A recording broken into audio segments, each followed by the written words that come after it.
So next economy. So ఎకానమీలో జనరల్గా concepts ఉంటాయి, స్టాట్స్ ఉంటాయి, ఫిగర్స్, ఫ్యాక్చువల్ ఇన్ఫర్మేషన్ ఉంటుంది. సో కాన్సెప్ట్ అనేది ఏంటి? సో వాట్ ఈస్ వాట్, ఈ టైప్, ఈ ఒక ఎక్స్ ఉంటుంది, అది ఎన్ని టైప్స్ ఉంటుంది. సపోజ్ ఎంప్లాయ్మెంట్ ఉంటుంది, ఈ సైక్లికల్ ఎంప్లాయ్మెంట్ అంటే ఏంటిది, లేకపోతే ఆ ఎంప్లాయ్మెంట్ అంటే ఏంటిది, అన్ఎంప్లాయ్మెంట్ అంటే ఏంటిది, ఇట్లాంటివి ఉంటాయి. సో ఇట్లాంటివి ఒక్కసారి చదివితే అయిపోతుంది, ఒకసారి చదివి జస్ట్ రివిజన్ చేసుకుంటే అప్పుడప్పుడు మధ్యలో అయిపోతుంది. సో ఇట్లాంటివి క్యారీస్ దగ్గర 150 మార్క్స్లో ఇట్లాంటివి 100 మార్క్స్ ఉంటాయి. అండ్ ఈ మిగతా రిమెంబరింగ్ థింగ్స్ ఏవైతే ఉంటాయో, రిమెంబరింగ్ థింగ్స్ అంటే సపోజ్ యాక్ట్స్ కానీ, లేకపోతే ఇది ఎట్లా సపోజ్ ఇప్పుడు ఇక్కడ చూస్తే ఏదో ఒక యాక్ట్ ఉంటుంది, సో అండ్ సో యాక్ట్, ఇది ఇయర్లో వచ్చింది, ఆ ఇయర్లో వచ్చింది, అట్లాంటివి కూడా ఒక 20 to 30 మార్క్స్ వస్తాయి. మీదటువంటి కరెంట్ అఫైర్స్ నుంచి దాంట్లో దించిస్తారు. సో చదివేటప్పుడు మనకి ఏం గుర్తుండాలి? More concentrating on the conceptual part, not on stats and all. So stats మనకి ఎప్పుడు ఒక 20-30 మార్క్స్ వస్తాయి, స్టాట్స్ మొత్తం మనం వదలం, బట్ కాన్సెప్ట్స్ మాత్రం ఫస్ట్ అవి మాత్రం గట్టిగా ఉండాలి. So let us start with industries and service sectors. So what is industries అంటే మనకు తెలుసు, అంటే సర్వీస్ సెక్టర్ అంటే కూడా తెలుసు. ఇప్పుడు మనకి ఏది సర్వీస్ ప్రొవైడ్ చేస్తారో వాళ్ళని service sector, example hotels, restaurants, ఇవి. సో సిలబస్లో ఏముందంటే growth and structure of industry in India and contribution to national income. అంటే ఇండియాలో ఇండస్ట్రీస్ గ్రోత్ ఎట్లుంది, వాటి కాంట్రిబ్యూషన్ ఎట్లుంది నేషనల్ ఇన్కమ్కి. అండ్ ఇండస్ట్రియల్ పాలసీస్, ఇప్పటిదాకా ఇండస్ట్రియల్ ఏమేమి పాలసీస్ చేస్తుంది, different policies. What are large scale industries, Maharatna, Navratna, ఇవేంటి industries. MSMEs, medium scale, micro, small, medium scale enterprises. ఇండస్ట్రీస్కి ఫైనాన్స్ ఎవరు ఇస్తారు, బ్యాంక్స్ ఇస్తాయి, లేకపోతే సపరేట్ ఇన్స్టిట్యూషన్స్ ఉన్నాయి, అవేంటివి, ఇవన్నీ ఇండస్ట్రీస్కి సంబంధించింది. అండ్ నెక్స్ట్ సేమ్ మళ్ళీ సర్వీసెస్ కింద సబ్ సెక్టార్స్ ఉంటాయి, 20 ఒక డిఫరెంట్ సబ్ సెక్టార్స్ ఉంటాయి, అసలు అవి ఏంటివి. అండ్ ఇంకా 2 ఎకనామికల్ ఇన్ఫ్రాస్ట్రక్చర్ అంటే ఏంటిది, అండ్ మన ఫారెన్ ట్రేడ్ ఎట్లుంది, ఫర్ ఎఫ్డిఐ, ఇవన్నీ ఏంటివి. So let us start with growth and structure of industry in India. So growth and structure of industry in India, అసలు వాట్ ఆర్ ఇండస్ట్రీస్ అండ్ ఆ sub sectors ఏంటివి ఇండస్ట్రీలో. Industry complex of manufacturing, తయారు చేయడం, ఎక్కడైనా ఏదైనా తయారు చేస్తుంటే ఇట్ కమ్స్ అండర్ ఇండస్ట్రీ. ఏదైనా సపోజ్ ఒక గ్లాస్ మ్యానుఫ్యాక్చరింగ్ అనుకున్నాం, లేకపోతే ట్యాంక్స్ మ్యానుఫ్యాక్చరింగ్ అనుకున్నాం, వాటర్ ట్యాంక్స్, పైప్స్, రాడ్స్, చిన్న వాటి నుంచి. సో చిన్న వాటి నుంచి పెద్ద దాకా. నెక్స్ట్ దాన్ని మ్యానుఫ్యాక్చరింగ్ అంటాం. And construction and construction next second. Third is electricity, gas, water. ఇంటి పర్స్పెక్టివ్ లేకపోతే మ్యానుఫ్యాక్చరింగ్. ఫస్ట్ మ్యానుఫ్యాక్చరింగ్ అంటే ఏంటిది, సిమెంట్ మ్యానుఫ్యాక్చర్ చేస్తారు, మనం పోయి సిమెంట్ మ్యానుఫ్యాక్చరర్స్ దగ్గర తెచ్చుకుంటాం సిమెంట్. రాడ్ మ్యానుఫ్యాక్చర్ చేసే వాళ్ళ దగ్గర తెచ్చుకుంటాం.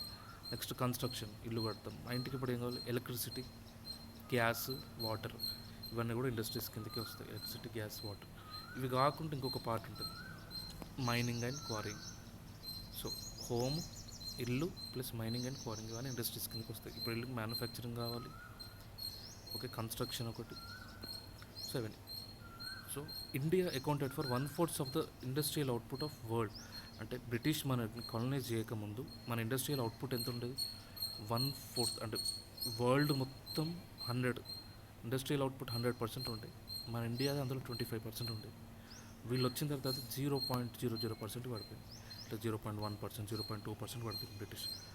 సార్ బ్రిటిష్ ఇండస్ట్రియలైజేషన్ చేసిండ్రు కదా, ఇండస్ట్రీ పెట్టిండ్రు కదా అంటే, సో వాళ్ళు చేసింది రివర్స్ చేసింది. ఎట్లా బ్రిటిష్ వచ్చినాక మనం ఇప్పుడు సార్ ఇండస్ట్రీ ఎంత అవుట్పుట్ మనకి ఎక్కడ వచ్చింది, మనకు అప్పుడు ఇండస్ట్రీస్ లేవు బ్రిటిష్ రాకుందంటే. హ్యాండిక్రాఫ్ట్స్, లోకల్ సంస్థలు, చిన్న కుటీర పరిశ్రమలు, ఇవి ఎక్కువ నడిచేవి. సో బ్రిటిష్ వచ్చిన తర్వాత ఏం చేసినట్టు వాళ్ళందరినీ తీసేసి మన రా మెటీరియల్ని బయటకు తరలించుకున్నారు. సో వాళ్ళు ఇక్కడ ఇండస్ట్రియలైజ్ చేయలేదు. సో వాళ్ళు చేసింది ఇండస్ట్రియలైజేషన్, అంటే మనం ఆల్రెడీ ఉన్నదాన్ని ఖరాబ్ చేసినట్టు. సో దాన్ని ఇండస్ట్రియలైజేషన్ అంటారు. సో అట్లా ఇప్పుడు రా మెటీరియల్ మనకి ఇక్కడ ఆల్రెడీ ఉంది. ఇప్పుడు కట్టెపుల్లలు ఏదో ఒకటి కావాలి, ఇప్పుడు బుట్ట తయారు చేయాలి, దానికి కొంచెం రా మెటీరియల్ కావాలి. ఇప్పుడు బట్టలు చేయాలి, దానికి రా మెటీరియల్ కాటన్ కావాలి. సో ఇవన్నీ చేసి మనం ఏదో మన స్థాయికి తగ్గట్టు మనం చేసుకున్నాం. And we were the top industrial output, one of the tops. కానీ మనం తర్వాత ఏమైంది, వీళ్ళందరూ వచ్చి రా మెటీరియల్ మొత్తం తీసుకున్నారు, అటు పంపించుకొని అక్కడి నుంచి అవుట్పుట్ చేసుకొని మళ్ళీ మనకే అమ్మేటోళ్ళు. సో ఇండియాని ఒక మార్కెట్ లాగా చూసి ఉంటుంది తప్ప ఒక ఇండస్ట్రియల్ హబ్ లాగా చూడలేదు. సో అట్లా మన ఇండస్ట్రీస్ అనేవి తగ్గిపోయినాయి. అండ్ 1850s నుంచి కొంచెం వాళ్ళు ఆ రెగ్యులేషన్స్ కొంచెం మోడరేట్ చేసి కొంచెం లూజ్ చేసిన తర్వాత కొంచెం తగ్గిపోయింది. అండ్ వరల్డ్ వార్ 2 అప్పుడు కూడా కొంచెం అట్లా ఇంక్రీజ్ అనేది స్టార్ట్ అయింది. కాబట్టి రియల్ ఇండస్ట్రియలైజేషన్ ఎప్పుడు స్టార్ట్ అయింది, 1950s తర్వాత మాత్రమే స్టార్ట్ అయింది. వన్స్ ప్లానింగ్ స్టార్టెడ్, మనం we specifically focused on industrialisation, planning 2లో కానీ మహల్నోబిస్ మోడల్. సో అట్లాంటి ఇండస్ట్రియలైజేషన్ స్టార్ట్ అయింది. అండ్ 1990sలో ప్రైవేట్ ఎల్పిజి రిఫార్మ్స్ అంటారు, దీని గురించి మనం సపరేట్గా చదువుకుంటాం. లిబరల్ ప్రైవేటైజేషన్ అండ్ గ్లోబలైజేషన్ ఇవి ఎందుకు చేయాల్సి వచ్చింది, 1990లో బ్యాలెన్స్ ఆఫ్ 85 నుంచి 90 దాకా బ్యాలెన్స్ ఆఫ్ పేమెంట్స్ క్రైసిస్ అవుతుంది.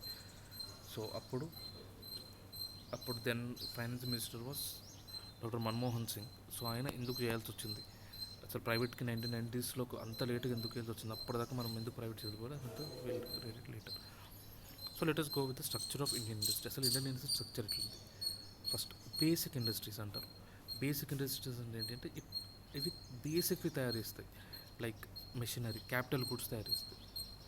ఇప్పుడు నీకు ఏ ఏ పెద్ద నువ్వు ఈ బేసిక్ ఇండస్ట్రీస్ అంటే ఫస్ట్ నీకు ఫ్యాక్టరీ పెట్టాలనుకుంటే నీకు సో అండ్ సో మెషినరీ కావాలి, క్యాపిటల్ అనేది కావాలి. సో ఆ క్యాపిటల్ గూడ్స్ తయారు చేసే ఇండస్ట్రీని బేసిక్ ఇండస్ట్రీ అంటారు. నెక్స్ట్ కన్స్యూమర్ గూడ్స్ ఇండస్ట్రీ, పేర్లోనే ఉంది. కన్స్యూమర్ గూడ్స్ అంటే ఏంటి, మనం వాడేటివి. మరి ఇప్పుడు నా బాడీ మీద ఏమున్నాయి, ఫస్ట్ బట్టలు ఉన్నాయి, క్లాతింగ్, లెదర్ గూడ్స్, చెప్పులు ఉన్నాయి, ఆటోమొబైల్స్, నేను బైక్ మీద వచ్చిన ఎలక్ట్రానిక్స్, నా చేతిలో ఫోన్ ఉంది. ఇప్పుడు వీటిని కన్స్యూమర్ గూడ్స్ అంటారు. ఇంటర్మీడియట్ గూడ్స్ అంటే ఏంటంటే ఈ కన్స్యూమర్ గూడ్స్ వాడడానికి ఏమైతే మనం వాడి తయారు చేస్తామో వాటిని ఇంటర్మీడియట్ గూడ్స్ అంటారు. ఓకే, జూటు వాడి చాలా తయారు చేస్తారు, బ్యాగులు, సంచులు, అవి రబ్బర్ వాడి టైర్లు, బీర్లు, లేకపోతే కాస్మె అవి ఇవి అది ఏదో చేస్తారు. పత్తిని వాడి క్లాత్ తయారు చేస్తారు. అట్లా వాటిని ఇంటర్మీడియట్ గూడ్స్ అంటారు. సో ఇది పేర్లోనే అర్థమైపోతాయి. ఇవి అంటే బేసిక్ ఇండస్ట్రీస్ అంటే మాత్రం గుర్తుపెట్టుకో. బేసిక్ ఇండస్ట్రీ అంటే క్యాపిటల్ గూడ్స్ తయారు చేస్తారు, లైక్ మిషనరీ ఇట్లాంటివి. సో ఓనర్షిప్ వైజ్ ఇది కూడా పేర్లోనే ఉంటుంది. పిఎస్యూస్ అంటే గవర్నమెంట్ పబ్లిక్ సెక్టార్ అండర్టేకింగ్స్. ఇవి they are owned by government. Example BSNL, BHEL, ఇట్లాంటి పబ్లిక్ సెక్టార్ అండర్టేకింగ్స్ అంటారు. వీటికి గవర్నమెంట్లోనే ఎక్కువ పాత్ర ఉంటుంది. వీటికి 51% కంటే ఎక్కువ గవర్నమెంట్ ఉంటే పబ్లిక్ సెక్టర్ అంటారు. ఇప్పుడు ప్రైవేట్ అండర్టేకింగ్స్ అంటే ఏంటి, ఇప్పుడు టీసీఎస్, ఇన్ఫోసిస్, ఇవన్నీ ప్రైవేటర్స్ చేతులు ఉంటాయి, వాటికి గవర్నమెంట్కి సంబంధం ఉంటుంది. సో నెక్స్ట్ జాయింట్, పబ్లిక్ సెక్టార్ని ప్రైవేట్ సెక్టర్ జాయింట్. ఇది కూడా పెద్ద it's very very important and most probable question.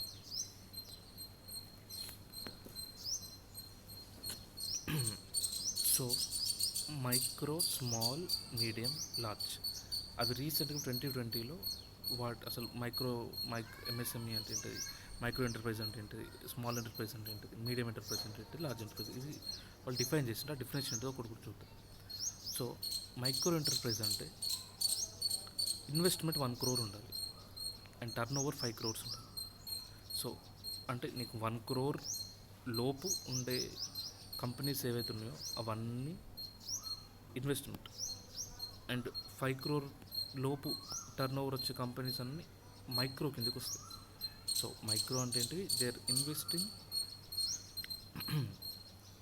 Up to 1 crore and less than 5 crore turn over, వాటిని మైక్రో అంటారు.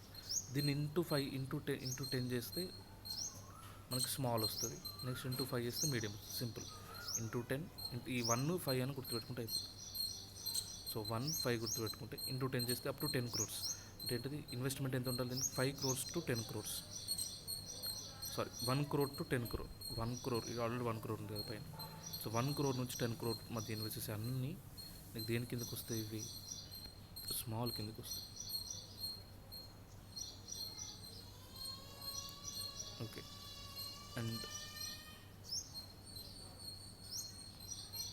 Turn over, so 50 crore up to 50 crore వచ్చే, అంటే 5 to 50 crore వచ్చే turn over అన్నీ నీకు స్మాల్ కిందకి వస్తాయి. నెక్స్ట్ మీడియం అంటే ఇంటూ 5 చెప్పిన already, into 10 into 5. So into 5 చేస్తే ఇక్కడ 10 crores ఉంది, 50 crores up to 50 crores. So so up to 50 crores అంటే 0 to 50 కాదు, ఆల్రెడీ ఇక్కడ 10, ఇది ఆల్రెడీ ఫిక్స్ అయిపోయింది. సో అట్లా మళ్ళీ కన్ఫ్యూజ్ కావద్దు దానికి. సో సింపుల్, ఒకసారి ఎక్స్ప్లెయిన్ చేస్తాను. ఇప్పుడు ఫస్ట్ ఎంఎస్ఎం ఇట్లా లార్జ్ అంటే ఇవి కానీ వీటన్నిటికంటే పెద్ద లార్జ్, సింపుల్. సో ఫస్ట్ అంటే 1 to 10 crores అని గుర్తుపెట్టుకోవాలి. ఇది ఇన్వెస్ట్మెంట్, ఇది turn over, sorry 1 to 5 crores. So నీకు స్మాల్ కావాలంటే ఇంటూ 10 చేస్తావు, ఇంటూ 10 చేస్తే ఇక్కడ ఏమవుతుంది, ఇది 10 అవుతుంది, 50 అవుతుంది. ఇక్కడ ఇంటూ 5 చేస్తావు, 10 into 5 ఎంత అవుతుంది, 50 అవుతుంది. ఇది 250 అవుతుంది, 50 into 5. So simple. So 0 to 1 crores ఏమో ఇన్వెస్ట్మెంట్ ఉండాలి, అండ్ 0 to 5 crores ఏమో టర్న్ ఓవర్ ఉండాలి. అట్లాంటి వాటిని we call them as micro. And small అంటే అప్ టు 10 crore ఇన్వెస్ట్మెంట్ ఉండాలి, 1 to 10 crores, and 5 to 50 crores turn over ఉండాలి.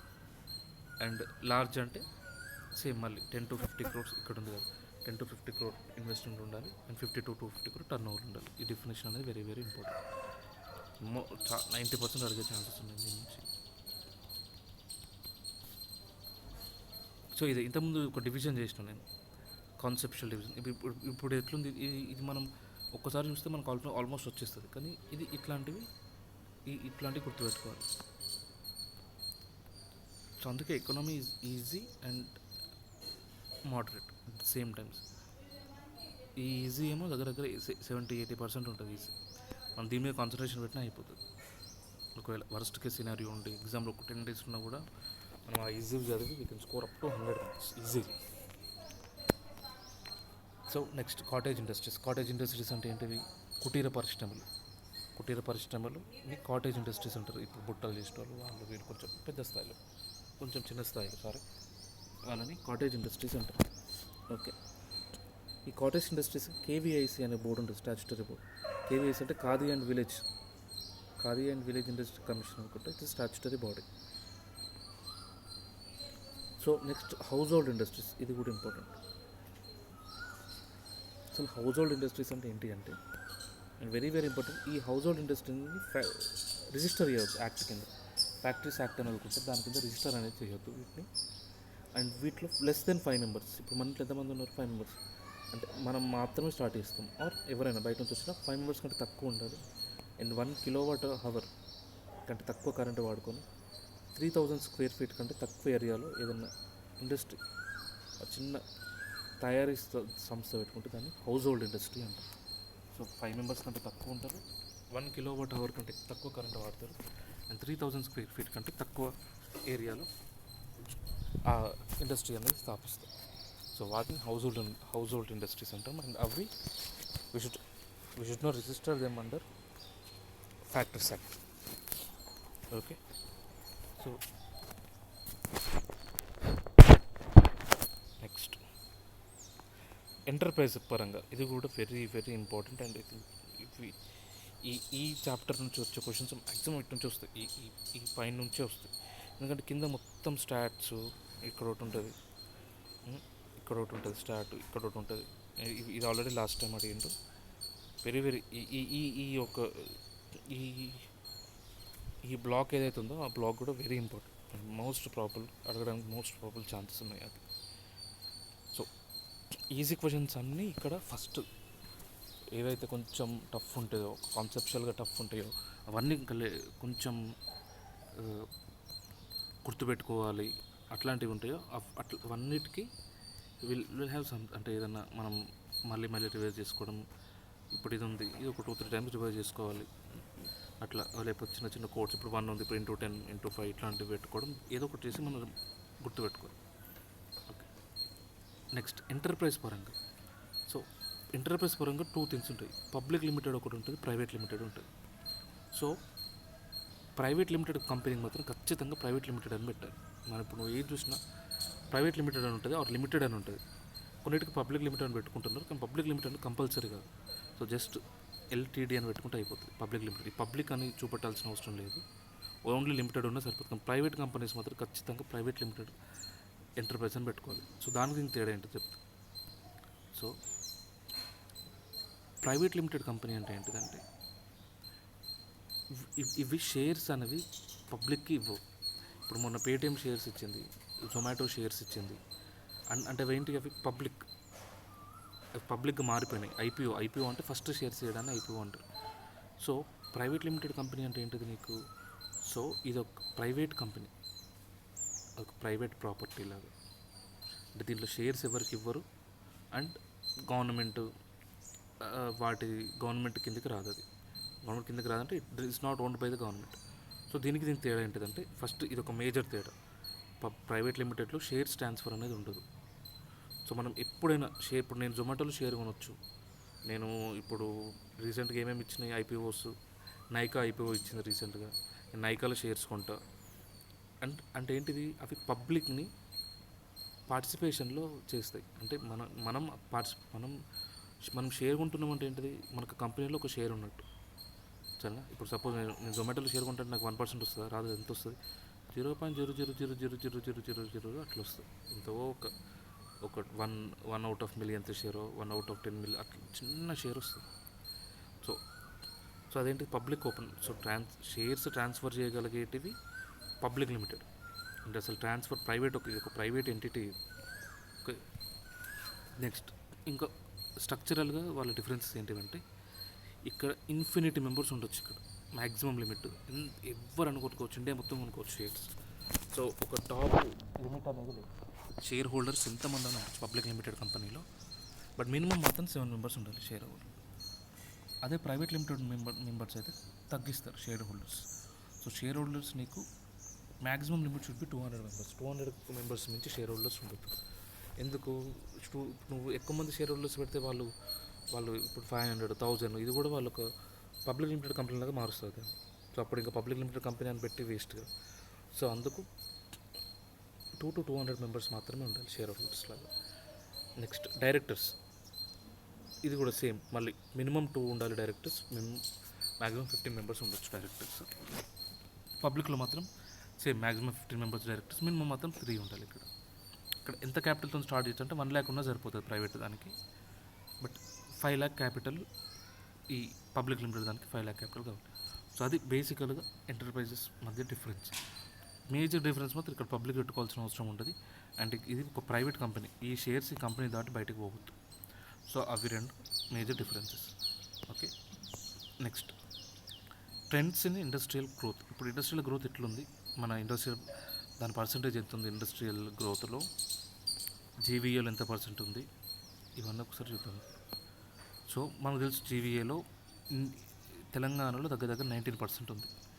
సో మనకి జీడిపి ఆర్ జీవీఏలో 19% తెలంగాణలో ఇండస్ట్రీస్ నుంచి ఉంది. మనకి ఇండియాలో ఎట్లుందో చూద్దాం. సో ఇండస్ట్రీస్ సెక్టర్లో ఇండియా వాట 30%. సో తెలంగాణ కంటే ఎక్కువ 30% ఉంది ఇండస్ట్రీస్. అందులో ఫస్ట్ ఏంటిది, manufacturing first, same construction second 8%, electricity third, mining contribution fourth. Telangana only 19%. So manufacturing నీకు మ్యాక్సిమం 17% నీకు మ్యానుఫ్యాక్చరింగ్ నుంచే వస్తుంది. Construction 8%, electricity 2 to 3%. సో ఇప్పుడు ఇది మనకి ఇల్లు కడుతున్నాం కదా, ఇప్పుడు నీకు సపోజ్ ఆర్డర్ గుర్తుండాలంటే జస్ట్ ఇల్లు కట్టడానికి సిమెంటు, రాడ్, అది ఇదంతా మ్యానుఫ్యాక్చరింగ్ చూస్తుంది. సో వానికి కదా ఎక్కువ డబ్బులు పోతాయి. సో అప్పుడు వాడిగా జీడిపికి ఎక్కువ కాంట్రిబ్యూట్ చేసేది అయిపోయింది. నెక్స్ట్ కన్స్ట్రక్షన్ అంటే ఏంటిది, కట్టేది, మనం ఇల్లు కట్టేది. సో సెకండ్ ఖర్చు ఎక్కువ ఎక్కడ పెడతాం మనం, ఆ కన్స్ట్రక్షన్కి పెడతాం. సో ఫస్ట్ నీకు మేజర్ అయ్యేది ఖర్చు మ్యానుఫ్యాక్చరింగ్కి. సిమెంట్ కావాలి, రాడ్ 50,000 ఉంటుంది, సిమెంట్ 1,00,000 ఉంటుంది, ఇటుకలు ఇవన్నీ మ్యానుఫ్యాక్చరింగ్ కిందకి వస్తాయి. సో ఎక్కువ ఖర్చు మనం నేనే పెడతాం. నెక్స్ట్ ఎక్కడ పెడతాం, కన్స్ట్రక్షన్కి పెడతాం. నెక్స్ట్ ఆబ్వియస్లీ ఎలక్ట్రిసిటీకి దీనికి ఎంత తక్కువ, చాలా తక్కువ పెడతాం ఖర్చు, thousandsలో అయిపోతుంది ఎలక్ట్రిసిటీ, గ్యాస్ అండ్ యూటిలిటీస్కి. సో అట్లా గుర్తుపెట్టుకుని అయిపోతుంది. Mining and quarrying last. And మన గ్రోత్ రేట్ ఎట్లుందంటే 15 కరెంట్ ప్రైజెస్ 15% గ్రోత్ ఉంది ఇండస్ట్రీస్ లాస్ట్ ఇయర్కి. అంటే కాన్స్టెంట్ ప్రైజెస్ 4% ఉంది. కాన్స్టెంట్ ప్రైజెస్ అంటే 2011-12 ప్రైజెస్ కింద మనం కన్సిడర్ చేస్తాం. So 15% current prices, 4% constant prices. Manufacturing నుంచి మనకి ఎక్కువ వస్తుంది. నెక్స్ట్ వాట్ ఈస్ ఐఐపి, అసలు ఇండెక్స్ ఆఫ్ ఇండస్ట్రియల్ ప్రొడక్షన్ అంటే ఏంటిది? సో ఒక బేస్ ఇయర్ ఉంటుంది. ఇప్పుడు ఇక్కడ బేస్ ఇయర్ అంటే 2011-12. ఈ బేస్ ఇయర్ నుంచి ఇండస్ట్రియల్ ప్రొడక్షన్ ఎట్లుంది, ఈ ఐఐపీస్ ఎట్లుంటుంది అంటే, ఇప్పుడు సపోజ్ మ్యానుఫ్యాక్చరింగ్ ఉంది, దానికి ఐఐపీ ఎట్లుంటుంది, 140 ఉంటుంది. అంటే ఏంటిది, ఈ 2011-12తో పోలిస్తే 40% ఇంక్రీజ్ అయినామని అర్థం. అది 140% అన్నమాట. సో దీన్ని ఇండెక్స్ ఆఫ్ ఇండస్ట్రియల్ ప్రొడక్షన్ అంటారు. సో ఇదేంటిది, ఇండస్ట్రియల్ పర్ఫార్మెన్స్ని మెజర్ చేస్తుంది. జనరల్గా ఎవ్రీ మంత్ ఇస్తారు, ఆర్ మంత్లీ ఇస్తారు. By NSO, national statistical office ఇస్తుంది. ఓకేనా, వెరీ వెరీ వెరీ ఇంపార్టెంట్. ఏది, వీటి వెయిటేజ్. సో ఈ మధ్య రీసెంట్గా ఇట్లాంటి క్వశ్చన్స్ ఎక్కువ అడుగుతున్నారు. సో వీటిని దీని వెయిటేజ్ ప్రకారంగా కిందికి నుంచి పైకి, పైనుంచి కిందికి పెట్టండి అని. So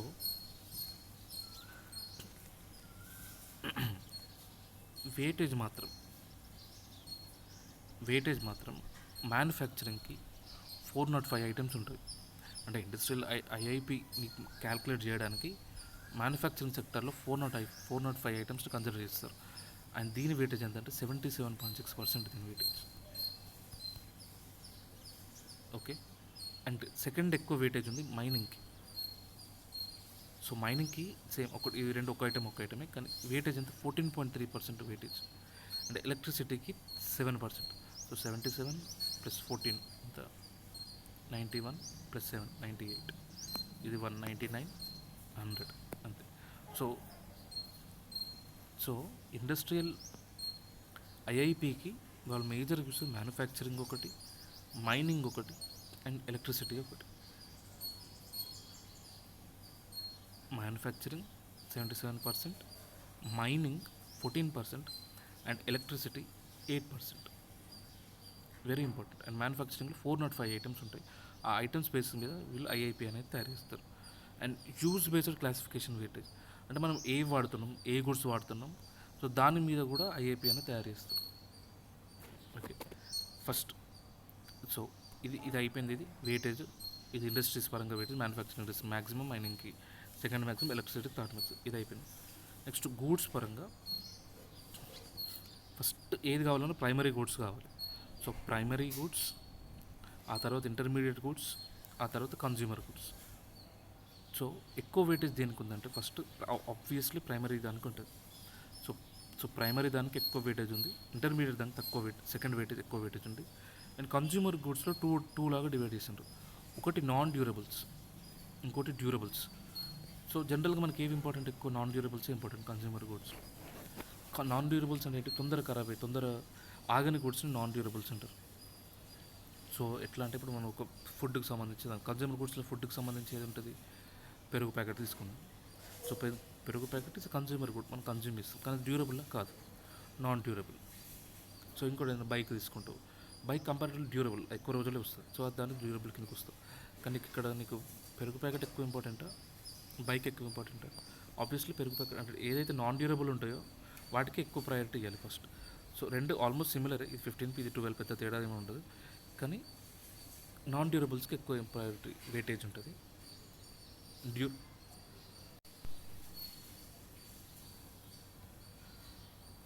so next construction goods and capital goods. Construction goods అంటే ఏంటిది, క్యాపిటల్ గూడ్స్ అంటే ఏంటి? సో వినో కన్స్ట్రక్షన్ గూడ్స్. సో ఇక్కడ మనకేం ఇప్పుడు, సో ఇవి గుర్తుంటే సరిపోతుంది. సో ప్రైమరీ, ఇంటర్మీడియట్, కన్స్యూమర్, చాలు. సో లాస్ట్కి క్యాపిటల్ గూడ్స్కి లాస్ట్ ప్రిఫరెన్స్ ఇచ్చింది. Okay, next. అండ్ ఈ 8 కోర్ ఇండస్ట్రీస్ 100% గుర్తుండాలి. You have to remember every industry. Petroleum industry, అది ఇది వీటి వెయిటేజ్, వీటి సీక్వెన్స్ అవసరం లేదు. అంటే దేని వెయిటేజ్ ఎంత ఉంది అదేం అవసరం లేదు. కానీ మనకి వీ హ్యావ్ టు రిమెంబర్ మనం ఎంత ఈ పేర్లు, ఈ 8 కోర్ ఇండస్ట్రీస్కి ఆ పేర్లు అనేవి ఖచ్చితంగా గుర్తుంటాయి. ఓకే, అందులో first petroleum and refinery. So suppose core industries మీద వెయిటేజ్ ఇచ్చినప్పుడు ఈ వీటికి ఎక్కువ ఉంటుంది వెయిటేజ్. ఇప్పుడు 28, ఇక్కడ 50, ఇది 60, 70, 80, 90, 100, 48, 56, 66, 75, 80, 89. సో ఈ 8 కోర్ ఇండస్ట్రీస్ ఏవేవి? So very very important. 8 core industry అంటే క్రెడిట్ గోల్ కొట్టిన వస్తుంది. Petroleum and refinery, one of the core industry. Electricity production, core industry. Steel, core industry. Coal, core industry. Crude oil, natural gas, core industry. Cement and fertilisers. So ఇవి కూడా పేర్స్లా గుర్తుపెట్టుకుంటే ఇట్లా గుర్తుపెట్టుకోవాలంటే first ఇప్పుడు cement, crude oil, natural gas ఇదొక పేరు. Steel and coal ఇదొక పేరు. Next petroleum, steel and coal అయిపోయింది, క్రూడ్ ఇక్కడ దాకా అయిపోయింది. సో నెక్స్ట్ లాస్ట్కి ఫెర్టిలైజర్స్కి last priority. And first petroleum and refinery. So second core industry electricity production. Third fourth steel and coal. Fifth sixth crude oil and natural gas.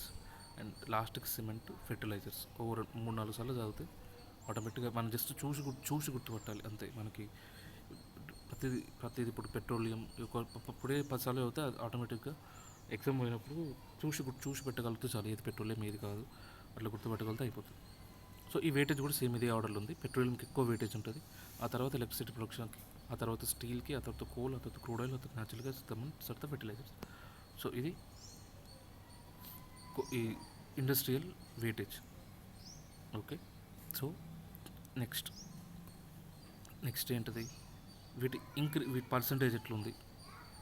ఇది 28, ఇది 20, ఇది 8. అస్సలు గుర్తుపెట్టుకోవాల్సిన అవసరం లేదు, పర్సంటేజ్ అసలు అవసరం ఉండదు వీటికి. సో సిమెంట్ మాత్రం చాలా పెరుగుతుంది. అంటే సిమెంట్ ప్రొడక్షన్ మనం ఎక్కువ పెరుగుతుంది సిమెంట్ ప్రొడక్షన్. న్యాచురల్ గ్యాస్ కూడా చాలా ఎక్కువ పెరుగుతుంది. సో ఎక్కువ ఇప్పుడు టాప్లో ఉన్నాయి ఏంటి, ఫస్ట్ సిమెంట్ టాప్లో ఉంది production wise, second natural gas ఉంది production wise, and third steel ఉంది. So cement, natural gas, steel ఎక్కువ ప్రొడ్యూస్ చేస్తున్నాం మనం. అండ్ తక్కువ క్రూడ్ ఆయిల్. మనం అసలు ఇది చూడకుండా దీంట్లో మనం ఏ తక్కువ వేస్తామంటే ఆబ్వియస్ క్రూడ్ ఆయిలే తక్కువ వేస్తాం మనం ప్రొడక్షన్ వైజ్, ఎందుకంటే మనకి లేదు సెటప్ అంతా. ఓకే. సో ఇవి 8 కోర్ ఇండస్ట్రీస్ అండ్ ఇవి వాటి వెయిటేజ్ వస్తుంది. కానీ ఇండస్ట్రీస్ సపరేట్గా గుర్తుపెట్టుకోవాలి. అండ్ రీసెంట్గా ఎట్లుంది, cement industries booming, and first అదే ఎక్కువ ఉంది అన్నిటికంటే. Natural gas is booming second, third steel ఎప్పుడు ఉంటుంది లిస్ట్లో, దాంట్లో డౌటే లేదు. అండ్ తక్కువ క్రూడ్ ఆయిల్, ఇది కూడా ఎప్పుడు లిస్ట్ ఉంటుంది లాస్ట్లో. Okay. And next so industrial growth during planning అప్పుడు ఎట్లుండే మన setup. So second 5 year plan అప్పుడే ఇండస్ట్రియలైజేషన్ చేయాలి, మహాలనోబిస్ మోడల్ ఇది అనుకున్నారు, అయిపోయింది. సో అప్పుడు iron, steel projects, lignite projects ఇవి కట్టడం స్టార్ట్ చేసిండ్రు. అండ్ దాంట్లో భాగంగానే దుర్గాపూర్, భిలాయి, దుర్గాపూర్, రూర్కెలా ఈ 3 పేర్లు గుర్తుండాలి. చిన్న ఒకవేళ సింపుల్ క్వశ్చన్స్ అడగాలంటే ఇట్లాంటి క్వశ్చన్స్ అడుగుతారు. ఇది సింపుల్ క్వశ్చన్ ఇది, ఎందుకంటే ఇది major turning point. Bhilai, Durgapur, Rourkela 3 గుర్తుండాలి. ఈ ఫ్యాక్టరీస్ కట్టిండ్రు. అండ్ 5th year ప్లాన్లో సేల్ పెట్టిండ్రు. స్టీల్ అంటే steel authority of India limited. ఇక్కడ చూడు, steel authority of India limited, ఇక్కడ పబ్లిక్ లిమిటెడ్ అని లేదు. సో పబ్లిక్ లిమిటెడ్ అంటే ఇది public limited company. So only limited అని ఉంటే పబ్లిక్ లిమిటెడ్ కంపెనీ అట్లా. అండ్ ఇట్లా డిఫరెంట్ మనకి ఫస్ట్ 3 year ప్లాన్స్ అప్పుడు స్టడీ గ్రోత్ ఉండే, అవసరం లేదు ఎట్లా ఎగ్జామ్ లేదు. సో 66 to 69 అంటే యాన్యువల్ ప్లాన్స్ అప్పుడు స్టాగ్నెన్సీ అంటే ఆగిపోయింది గ్రోత్. ఎందుకు ఆగిపోయింది అప్పుడు, యాన్యువల్ ప్లాన్స్ అప్పుడు కొంచెం క్రైసిస్ ఉంటే అదంతా అయిపోయింది.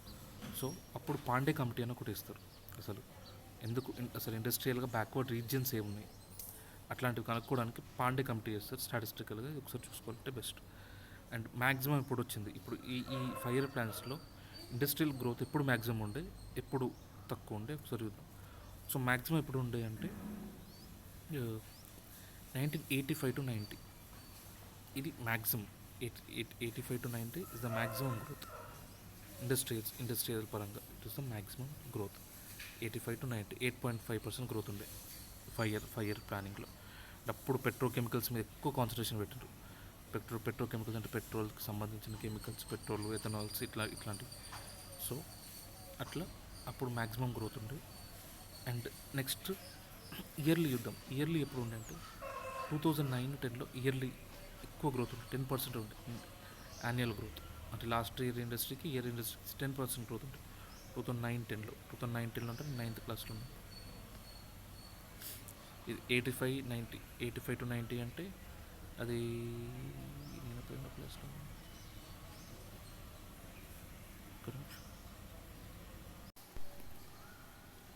ఇది నేను అప్పుడు ఇంకా పుట్టనే లేదంట చూసినప్పుడే గూగుల్లో. సో నేను 9th క్లాస్ ఉన్నప్పుడు ఇండస్ట్రీస్ హైయెస్ట్ గ్రోత్ రేట్ ఉండే 2009 to 2010. ఓకే. అండ్ దాని ముందు ఇయర్ 2.8% ఉండే అంట, ఎందుకంటే అప్పుడు గ్లోబల్ క్రైసిస్ వచ్చింది. సో అది కూడా ఇంపార్టెంట్. ఇది ఎందుకు రాసినది ఇది నెగిటివ్. సో 1979-80లో నెగిటివ్ గ్రోత్ వచ్చింది, అంటే -1.4. సో అన్నిటికంటే లీస్ట్ ఇది. సో ఎగ్జామ్లో మాత్రం అడగదు. సో అన్నిటికంటే లీస్ట్ ఇయర్లో వచ్చింది, లీస్ట్. ఇవన్నీ ఎందుకు గుర్తుపెట్టుకుంటారు, ఎక్కడో ఒక దగ్గర టచ్ అవుతుంది మనకి ఏదన్నా. సో ఇక్కడ ఎందుకు వచ్చింది, తక్కువ ఎందుకు గ్రోత్ అయింది, సో ఇప్పుడు ఇక్కడ ఎక్కువ ఎందుకు గ్రోత్ అయింది, సో ఇక్కడ ఏదో ఒకటి ఉంటుంది, అందుకే రాసిన. అంతమించి డైరెక్ట్ స్టాటిస్టికల్గా ఏ ఇయర్లో హైయెస్ట్ గ్రోత్ అయింది 2009-10లోనా, లేకపోతే 8th 5-year ప్లాన్ అప్పుడు హైయెస్ట్ గ్రోత్, నేను 9th క్లాస్ ఉన్నప్పుడు హైయెస్ట్ గ్రోత్ ఇండస్ట్రీస్ అట్లా అడిగారు. ఓకే. సో ఈ పాండే కమిటీ అనేది ఇక్కడ ఒకటి చూసుకుంటే చాలు. సో ఇక్కడ ఏం గుర్తుపెట్టుకోవాలి మనం, ఇక్కడ పాండే కమిటీ ఒకటి వేస్తారు ఇండస్ట్రియల్ బ్యాక్వర్డ్ రీజన్స్ కనుక్కోవడానికి. అండ్ నేను 9th క్లాస్ ఉన్నప్పుడు ఇయర్లీ వైజ్ హైయెస్ట్ గ్రోత్ ఉండే ఇండస్ట్రీస్లో. అండ్ 8th 5-year ప్లానింగ్ అప్పుడు ఈ యాన్యువల్ టోటల్ గ్రోత్ 8.5%, అది హైయెస్ట్. ఎందుకు అప్పుడు పెట్రోల్ కెమికల్ రైస్ ఉండే. ఓకే. అండ్ తక్కువ వచ్చింది 1979-80లో, అది అతి తక్కువ వచ్చింది, అన్నిటికంటే తక్కువ వచ్చింది. సో ఇది ఇండస్ట్రీస్. సో 31 minutes అయింది వీడియో, 31 minutes. సో ఇవి ఎందుకంటే మనం ప్రతిదీ ఎక్స్ప్లెయిన్ చేయాలి ఇక్కడ. సో ఇక్కడ ఇదంటే ఏంటిది, అదంటే ఏంటిది, సో ఎక్స్ప్లెనేషన్కి అట్లా ఉంటుంది. సో రివిజన్ మాత్రం చాలా తక్కువ టైం పడుతుంది, it will take like 5 to 10 minutes. ఆ రివిజన్ క్లాస్ కూడా ఇప్పుడు చెప్పేస్తాను. అండ్ యూట్యూబ్లో ఆ టైంని నేను పాయింట్ చేస్తా అక్కడ. సో యూ కెన్ రివైజ్ ఆ డైరెక్ట్ టైం కొడితే నీకు కొంచెం స్టార్ట్ అవుతుంది. So time starts 31:50. So growth and structure of ఇండస్ట్రీస్లో మ్యానుఫ్యాక్చరింగ్ ఉంటుంది, కన్స్ట్రక్షన్ ఉంటుంది, next electricity, gas, water, utility sector, అది మైనింగ్ అండ్ క్వారింగ్ ఉంటుంది. ఓకే. మనం ఇండిపెండెన్స్ రాకముందు 1/4 ఆఫ్ ది ఇండస్ట్రియల్ అవుట్పుట్ మనమే ఇచ్చేటోళ్ళం. వాళ్ళు వచ్చిన తర్వాత మా హ్యాండిక్రాఫ్ట్స్ మొత్తం బొక్క పెట్టిండ్రు అండ్ ఇండస్ట్రియలైజేషన్ చేయలేదు, వాళ్ళ దగ్గర చేసుకున్నారు. సో దీన్ని డీఇండస్ట్రియలైజేషన్ అంటారు. సో 1850s నుంచి కొంచెం సెట్ అయింది, World War II తర్వాత ఇంకొంచెం పెరిగింది. రియల్ ఇండస్ట్రియల్ స్టార్ట్ అయింది మాత్రం 1950s నుంచి.